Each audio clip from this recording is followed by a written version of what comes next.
In shadows we lurk, in shadows we play. This is Night Shift. I'm 84 years old. People think I'm crazy when I tell them a song about my name doctors. is Mark Dr. I'm 84 years old. I just have a sickness. People think I'm crazy. The only way I can survive is by drinking blood.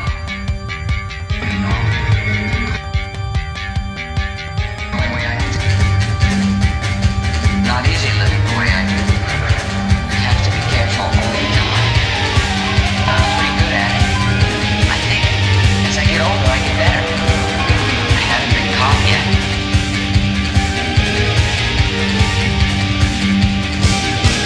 Martin is a boy with problems. Martin has history. Martin has too many heads. He lives in a fantasy. There's a danger that will take too far. His morbid curiosity.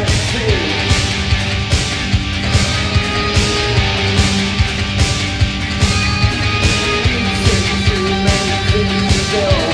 Spend too many bucks. Martin's losing all the lights on. Eating too many loves. He lives out in radio station. Tries hard to miss. Martin needs his friend protection to exist. Those things I see in the movies are not real. He's far too pale, far too frail to be a normal boy. There's something shining in his eyes. He thinks he'd like to say, Martin, I don't want to live down. Going up in mine now. I have a whole lot of women. I watch them a lot all the time. I have to. So just burn in and breathe. It's your brain, that's the blood. He's the star of many horror movies. The deep inside is good. It's an illness flowing through him. That's there all the time. Those trees and waste. Hands of the bed. Flames at the window. The hands of the bed. Trying to focus at its worst. Waves in the head.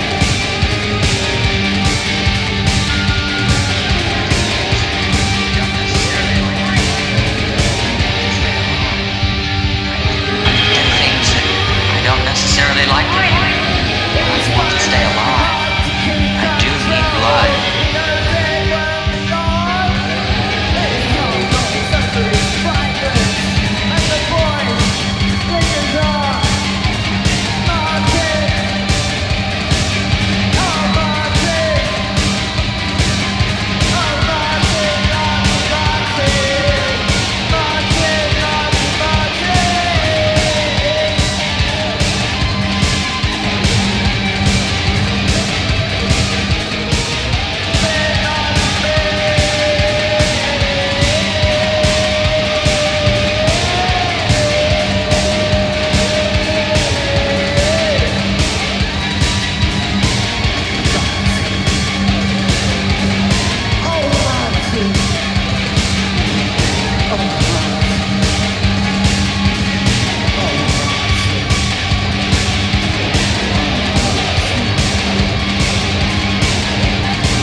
Hello, and it's been a while since I've done this sort of thing.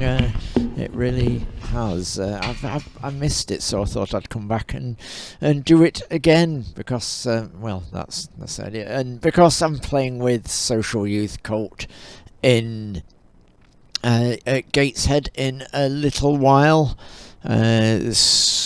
a week from Saturday, I believe it'll be.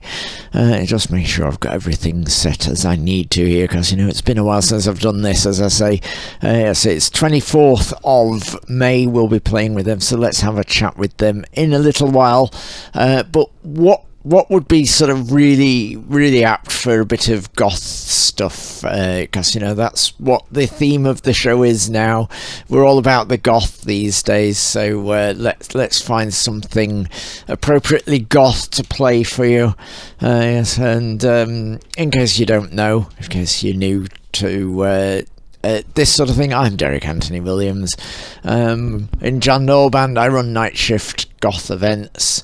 I've got a festival coming up at the end of November, but that's basically all sold out pretty much now. There's about 2 tickets left, so you don't really need to. I don't really need to advertise that because it's basically all done and dusted. But I like to boast about it anyway.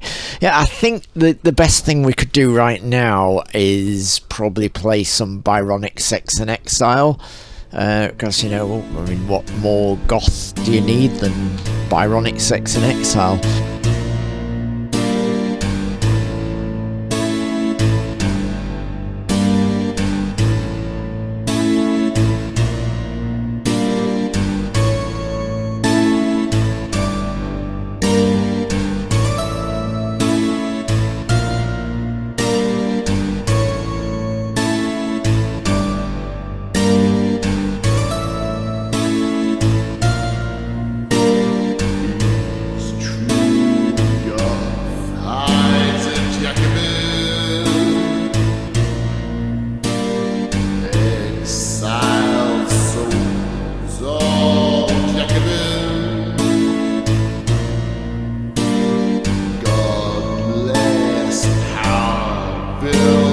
Jacobin, the blood spills the Jacobin.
Right, that was Byronic Sex and Exile, Jacobin, gothcityrecords.bandcamp.com.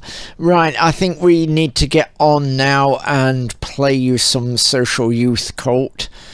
So I'll just get some of them ready now. Let's see, should be about there, ready to pop that on for you. Right, okay, here we go. So Social Youth Cult, and what's it called again? Let me have a look. Venus in Death, I believe. Yes, Venus in Death sounds goth to me. Alright, yeah, Venus in Death by Social Youth Cult.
Hello, we should be appropriately live now with you on screen and that sort of thing. I've prepared some exciting banner to go at the top, so that would be nice there. That would look nice for interviewing you. Yeah, so Social Youth Cult are joining me now, a band which I've heard much about. Everyone's going crazy about them. They're going to be touring the entire world next month. Probably, yeah.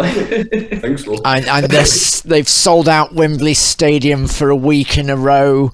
They Madison Square Garden awaits with Trump hosting. Anyway, yes. So Social Youth Cult, welcome to the newly created Night Shift Goth TV, as opposed to Near Futurist TV. Why don't you tell us who you each are for now? I mean, that's kind of an interesting way to start, I think, and your purpose in the band, if indeed any of you have a purpose in the band. I'm not going to start. I am Alex, and I play drums. I'm Shaun. I'm the vocalist, occasional guitarist, and songwriter in the band.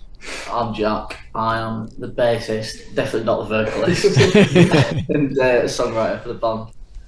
Right, so I mean, I know, even though I've sort of heard much about how incredible you are and that sort of thing, I know very little about the origin, and I dare say there's a fair few people, and I've got a fair few international viewers and that sort of thing. So tell us about how Social Youth Cult got started and why, because that's always a good place to start. Well, I'm a student, and I early moved to Newcastle. Well, it'd be 2 years ago nearly now. And I had a very sort of scary, as you do, trying to find my way around a new city, make new friends and everything. And I went out one night to this bar called the Dog and Parrot that everyone now hates. And I was sat at the bar, I was quickly, drunk. And all I hear is this little voice in my ear. Little voice. Joy Division! Joy Division! And I go, what's that? Joy Division! And I turn around and this old mate, but yeah. No, roundabout. And I looked down and it's just like, oh, Joy Division, I love you. I was wearing a Joy Division t-shirt.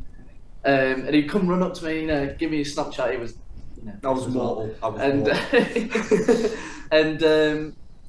So we met the next day. You two already know each other. Yeah, we'd been in bands for about a year at that point, roundabout. Over a year-ish, yeah. So I already knew Alex, knew him through, I had a friend he went to college with, that he was in a band with. And then we met Jack, and you already knew Holly as well. Yeah, well I was actually out with Holly on the night, but she was having a smoke at the time. So then we brought Holly in, who was unfortunately not here, because she's prepared a dissertation. Yeah, poor her.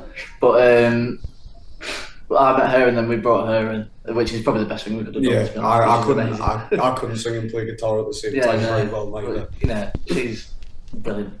But yeah, it was right place, right time, I think. So I've heard things like it's good to see a band taking, say, Bauhaus. Strangely enough, you've got the T-shirt on as a sort of inspiration. My thingy bar got Bela Lugosi's Dead on. Ah, very good.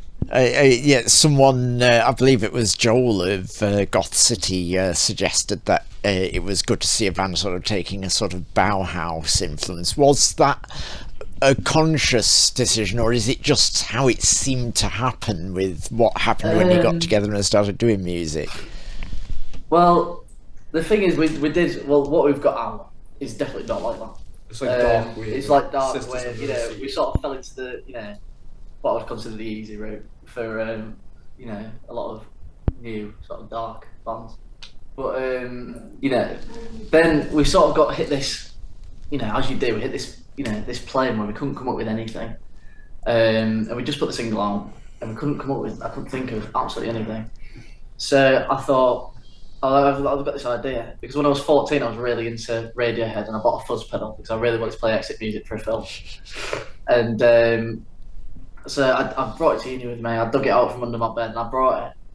And I think it was it a couple of weeks after, we had a mess about with it and we immediately wrote the fall. Yeah, which is probably one of our best songs. It's quite a energetic sort of thing. So it was that sort of heavier. I brought the fuzz pedal in, and then the fuzz pedal was shit. So we I bought a new overdrive and stuff like that. And Holly's very into heavy metal as well, so she's brought that heavier sort of sound to it. So I think it was a bit by chance, but also we just really like Bauhaus as well. Yeah, I think as well you can hear it like transition in a way, because we had Hollow, which that's a bit heavier than the rest of the stuff. Yeah. And then Venus and Death, which kind of bridged it even more. It was when we got like the Fall, the Lighthouse, that sort of stuff. It kind of went full Bauhaus, and obviously we're all big fans of Bauhaus. Before Social Youth Cult, we used to just do Bauhaus covers, now we're a band. So it was kind of just like a natural thing, but also not at the same time. It kind of all happened at once, but then, you know what I mean? You could see it was going to happen, I guess. So, and obviously, unlike a fair few goth bands, you have a live drummer. Yeah. We talk about that all the time. So what's it been like? Speaking to the drummer, as I think, if we're going to talk drums, perhaps have a word with the drummer. So not left out as well, because we've had sort of word with bass player and vocalist. Drummers get ignored too much. So what has there been anything that sort of inspired you towards your method on the drums in Social Youth? Are you doing it any different to anything else, or stuff that I picked up from like songs and stuff, and from other drummers and stuff, like John Bottom, such as his fills. Not really gothy, but it's always been like an inspiration for me to play drums. Also not another gothy person, Dave Grohl, how he like flams the snare drum and to the toms and stuff. But yeah.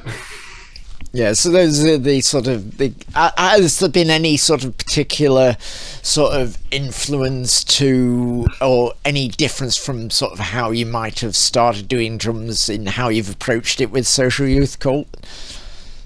Has there been any sort of particular method you've opted for with Social Youth Cult that's maybe anything different from what you've originally sort of come up with drums, or you're just adapting those influences into it?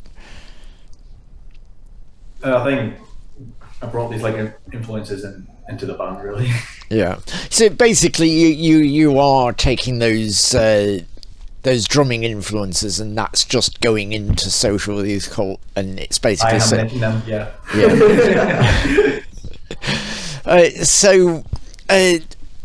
Also, I think you were in the description said you're post-punk. I mean, there are certain people who sort of are getting a bit annoyed with goth bands refusing to call themselves goth bands and going post-punk.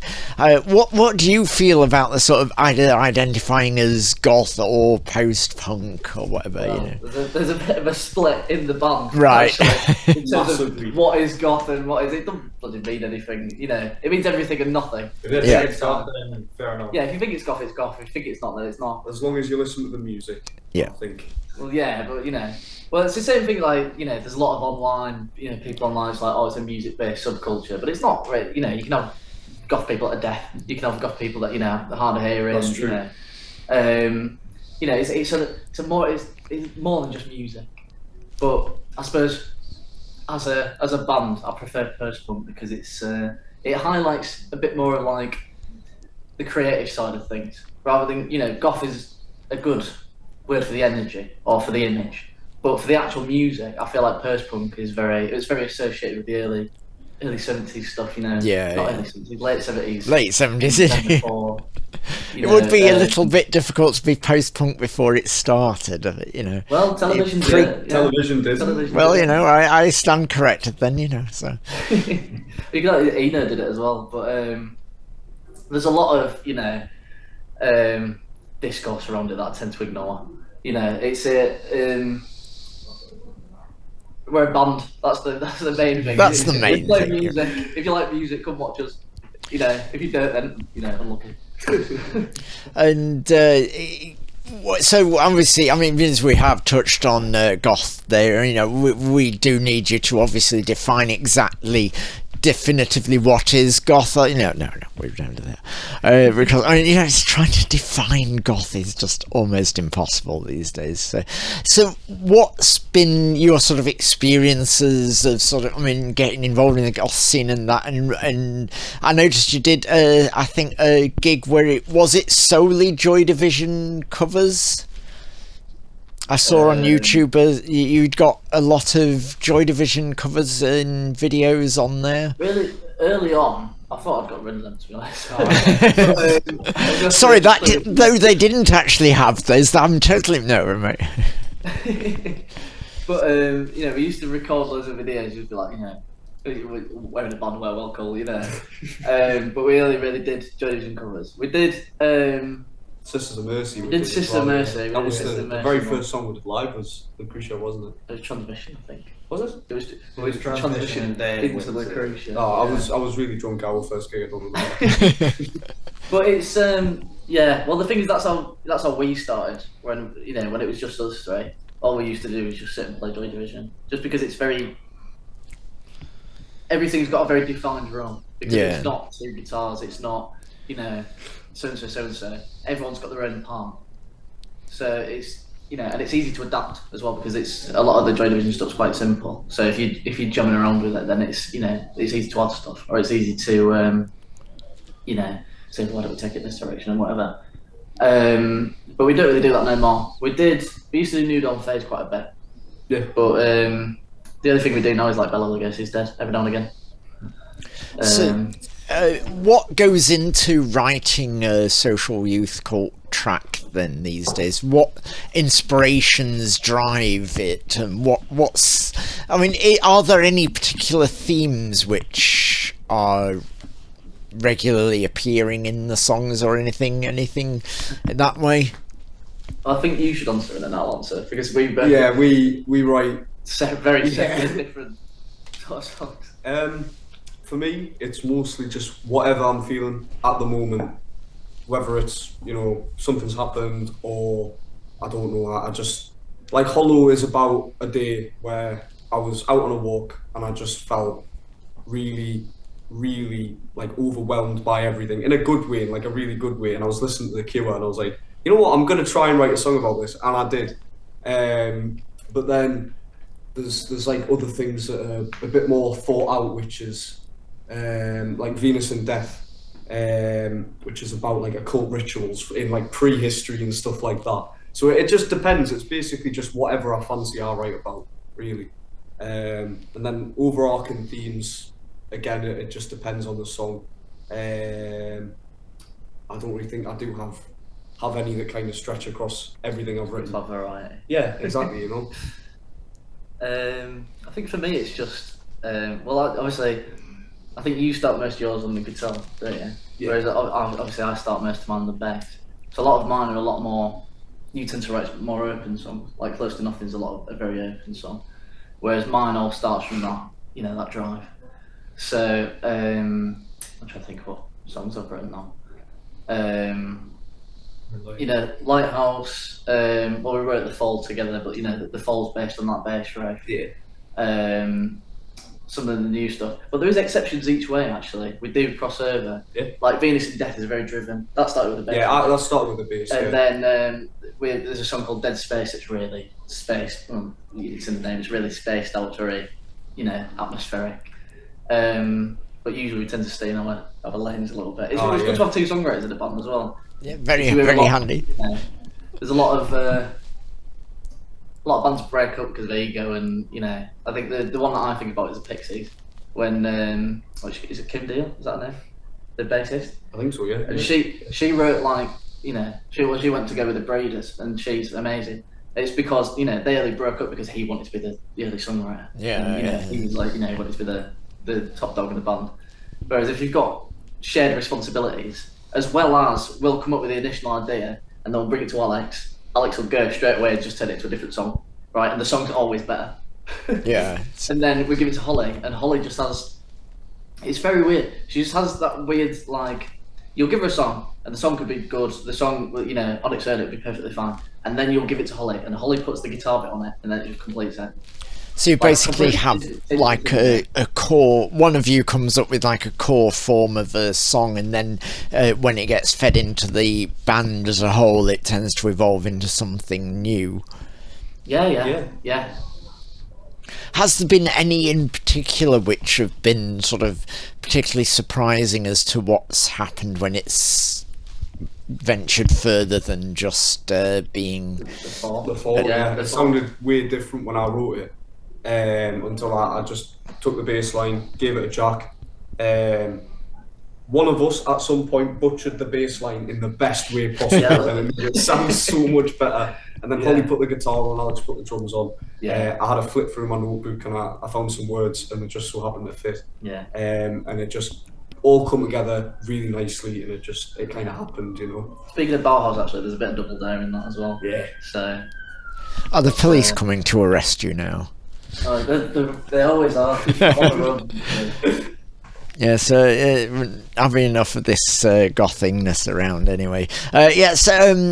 Let's talk about how it's been sort of taking it sort of as this, rather than being, say, involved in doing covers. How's it been for you to get those original songs out there, and how's it been to express that to people and see how they've been received? You go and then I'll go. Well, we had a cover band, so I think that goes as far back as when we first started doing live gigs, because we never really did just covers. Right. We always had our own stuff out alongside, but it kind of just separated eventually, and it got to the point where it was like we were doing gigs, no covers, and then people would start saying the words along, or we'd see people that when we did eventually release stuff. I always found that weird when people sing the words along. Yeah, me too. Hang on, I'm not going to know them. Like, who told you that? Yeah. But yeah, it's really great. It's as you said, it's a good form of expression. But for me, I like that people enjoy what I'm making more than anything. If 10 people enjoyed it, I'll be more than happy. But I don't know how many streams we've got at the minute. Neither do I. I don't keep track. Neither. But more than 10 people enjoy our songs, which it's even more fantastic. And what is interesting though, actually, is that we are quite stubborn in what songs that we will play and what songs that we won't. Well, I am. Yeah, he is. But there is songs that we used to play that we don't play now, and we've only been together for a year and a half, and there's songs that we're never going to touch again that we've played live, and that people have gone, oh yeah, that was nice, but just because we don't want to do it, I think there's a lot of you hear a lot of bands that are like, oh, this is our most hated, most popular song. And I'm like, why are you still playing? Just stop playing it. Are there any songs, that seems to suggest maybe that you found have gone down well with people, but you don't necessarily think it's as good as everyone else seems to find it. Perhaps you've liked it, but you've not. Or perhaps I often find that some of my favourite tracks that I've done aren't necessarily the ones that go down best with people. So have you ever found that? Yeah, well, we stopped doing a couple because we wrote a song called Bloodletting. It was really punky, and it, we only made it goth because Holly just started scraping all of her strings on the pick. But it's like we don't play it no more. Like we recorded it and we were planning to put it out, but it had there was a lot of conflict with whoever we were going to be recording it, and then we managed to get someone who would do it, but I think he's really busy at the minute, so it might come out, it might not. But we very, very rarely play that now, just because it's. I'm sure maybe you get it, where it's if you've written a guitar part that's really good, but it's really difficult to play. I'm a really bad guitar player, so I don't really ever have that problem much. There are. Maybe there's some things which, I might have written which I can't exactly do, sort of on my own, so to speak, and sing. But I don't have many really complex guitar parts or anything. I can't say that I'm that skilled, frankly. But there's definitely. The thing is, I use so much sort of that I've recorded and just put it on a backing track, and that's fine. I'm fine with that. It's different. And you ever thought of sort of adding keyboards to the mix? Or? Oh, what, us? Yeah. Well, we did, but then I fell out with the idea just because I don't know. There's something just really satisfying about doing everything as analog as possible. Right. Well, analog doesn't mean anything, but because it's all electric. But I know what you mean, anyway. Yeah, there's something about hitting the string or hitting the drums, and then it makes the sound. Where it's like if you just press the key. Then to me that doesn't feel like, I need to feel like I'm actually doing something. I need to feel hammer on the synthesizer, and then you're still like, oh, you're not feeling it. Yeah. So at least we know you're in no danger of being replaced by a drum machine. Then Pardon? We know you're in no danger of being replaced by a drum machine. Yeah. Oh no. So let's talk. So wind this up very shortly. But so tell us sort of some of maybe your more memorable gig experiences, and maybe on some occasion where things perhaps didn't go quite according to plan. Because near enough everyone's always got a story where something unfortunate happened at a gig. What's the best gig we've ever done, Alex? The best gig that we ever done. Yeah. Ooh, I'm still still impressed of the Flowergate Hall gig that we did. Yeah, First Whitby, yeah. That was good. We're back there actually in June. In little promo. Yeah, it just felt get like your one tickets. of the gigs Yeah. where it's like, it felt like one of those gigs where we were like, holy shit, this is working. Yeah. Oh, Well, we sold it out. You know, it was one of the things. Are we allowed to swear on the thing, by the way? I just... No, you can do what. I don't think anyone who can't manage shit will be watching. You know. But yeah, that was mental. Especially because that was Whitby, and we started gigging in March. It was really the end of March. Wasn't properly it? in June last year. I mean, we'd only played one gig this time last year. Yeah. So November to get Whitby and then to sell it out was That was pretty crazy. good news. Yeah. Yeah, it's like it's just weird being there because it was like, hang on, why am I here? You know, I was like, you know, where's the band? But I think they definitely that. But going to London was a very, very enriching experience. I think we played at the Cart and Horses, which is the Iron Maiden pub. Right, I didn't know that. I don't know that pub. I mean, I've played London many times, and I've never actually been in that one. So It's in Maryland. It's in Stratford, yeah. No, Maryland, Stratford, next to each other. I don't know London very well, but it was good seeing like a really busy sort of scene. You know, it was good because the scene in the northeast is very scattered. You know, as sort of is the nature of the northeast, I suppose, because it's like there's little pockets of everything everywhere, and then there's sort of nothing in between. So it's very interesting to see it all condensed into one place. Because often you'll see people, if you do a gig in Sunderland, or if you do a gig, you know, I know some people do it in Stockton, and you know, or if you go down and you do a gig in Leeds, there's pockets of people, but they don't often travel.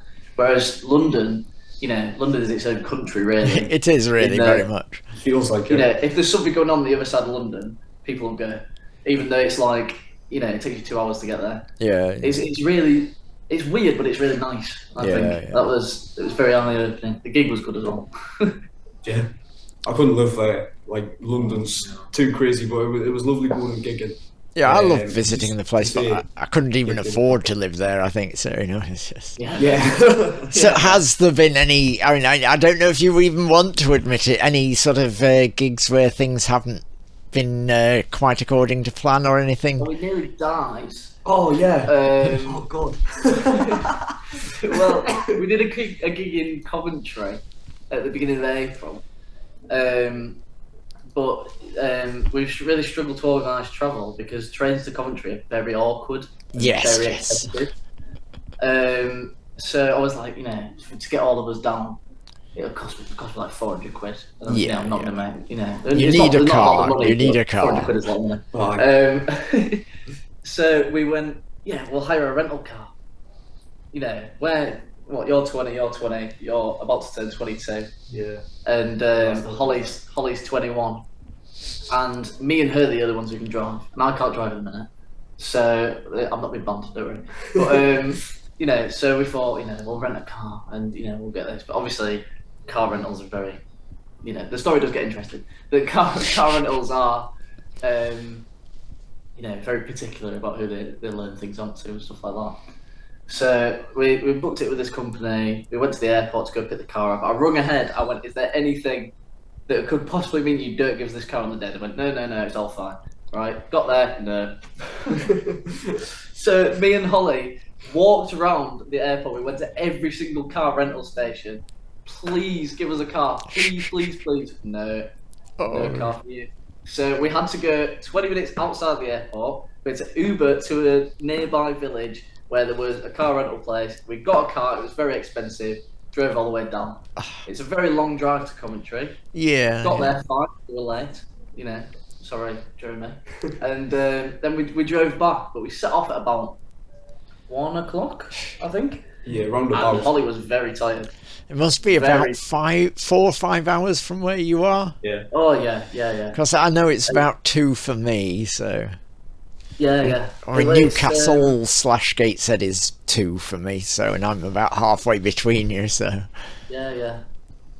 Well, it must be about 2.5 from you. I'm from York, so I know sort of. Right. Yeah. I'm in that middle bit as well, but anyway, so we're driving back up. We had a couple of pit stops, and then we get into. We made it back up fine, and then we go to drop him off first. He lives in County Durham, and we get into concert, which is where he lives, and then we're all sort of nodding off. I think there was a car seat headrest song that came on. It sort of put us all to sleep, and then I jumped up and I was like, started panicking. I looked over. Right, so if you're learning how to drive, you drive the instructor has to grab the wheel. I was like, Holly, because we were literally like, I woke up and I looked forward and we were going towards someone's fence. Oh god! It's like Holly, and we stopped her. We had to smirk. We had to. So you were nearly sort of social death cult. Probably Yes. would have been fine, but we would have financially died. I think, considering it was a rental. The car was fine. Oh yeah, the car was fine. The car was fine. We were, a little bit scarred, and then I had to sort of perk Holly every maybe 30 seconds as we got back and got, these two off. Not surprised. The gig was fine. It's just the travel was it was a good we're getting used to the travel. Yeah. Now Bit we're of starting getting to used to. away from Newcastle. Right, anyway, I think we shall. I've kept you sort of yakking about things long enough, I'm sure, but it's been lovely to talk to you, and I look forward to seeing you in a week and a bit's time, because the videos look thoroughly excellent, and the sound is indeed very good, so yeah, I look forward very much to what will go off then. Hopefully we'll have several thousand people coming to see us, right? Anyway, yes, let me get that other track of yours ready. Do you want to sort of tell people about You Do It To You before I play it? This version is a lot better than what's on the record. Oh yeah, without a doubt, 110%. Do not listen to the Do not original listen version. to the version. Do not listen to our music. Only listen to it on YouTube. All right, thanks very much for your time, and I'll play You Do It To You now then. Thank you. Cheers.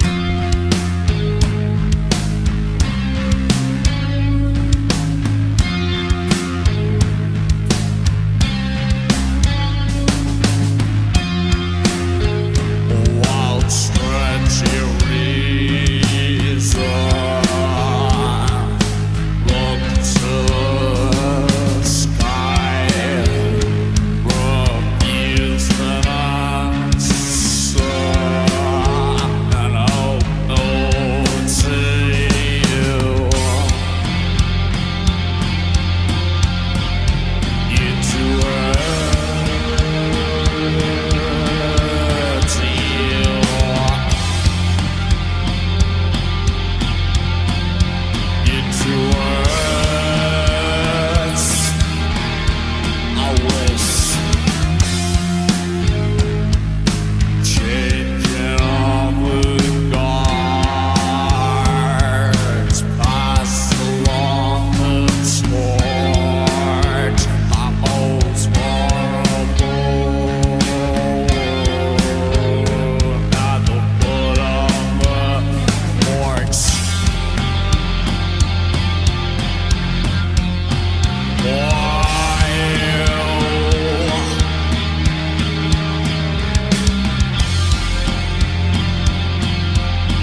Right, yes, so that was Social Youth Court with You Do It To You. And I thought you might like to know about something going off next week in the Leeds area. Bradford. At the Midland Hotel Bradford, you've got the revamped weekend, and also at the 1 in 12 Club, you've got World Dracula Day lecture with Rosie Guyland. You've got a vampire masquerade ball on the Friday in the evening, and all manner of other things happening as well. 1 in 12 Club on the Sunday with I think it is Sunday, am I right there? No, that's Saturday as well, it's in the evening. And you've got like the 1919 last July Byronic Sets in Exile, Chaos Bleak and Hertzfall all on in the evening there. What you got in the daytime again, it's the World Dracula Day lecture presented by Rosie Garland. That's what that's all about. So you might like to know about that. So there you go. Right, let's find some other music to play for you now. Who shall we have? Who's been making interesting music recently? So Holy Braille, yes, they recently went on tour with 2 dates at least, with IMX, which is pretty fabulous. So I think we'll have Guillotine by Holy Braille now. That's a very good track. I'm sure you will agree. So let's grab that for you, and we can have that, and then I'll pretty much finish for today, I think. And they're another band that's in the northeast. They're in the sort of Newcastle sort of area these days. And yes, obviously next week I will be playing with Social Youth Cult at the Black Bull in Gateshead, as I'm sure that sort of you've seen that it is about and that sort of thing anyway.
This is coming up very soon, the Black Hole Sun Festival in Morecambe. I don't know how many tickets are left for it, but it's a weekend festival by the seaside, and I'm opening it up with John Orban in quite a different mode to what you see here today. So yeah, there you go. That's coming up at the end of the month, back in futurist mode as opposed to goth mode like now. Right, that's enough for today, I think, so I'm going to stop for now. So until next time I do this, stay goth or something, I don't know, something like that. Alright, bye for now. And my dreams have never come true, so I think it's safe to say I wish I were a woman.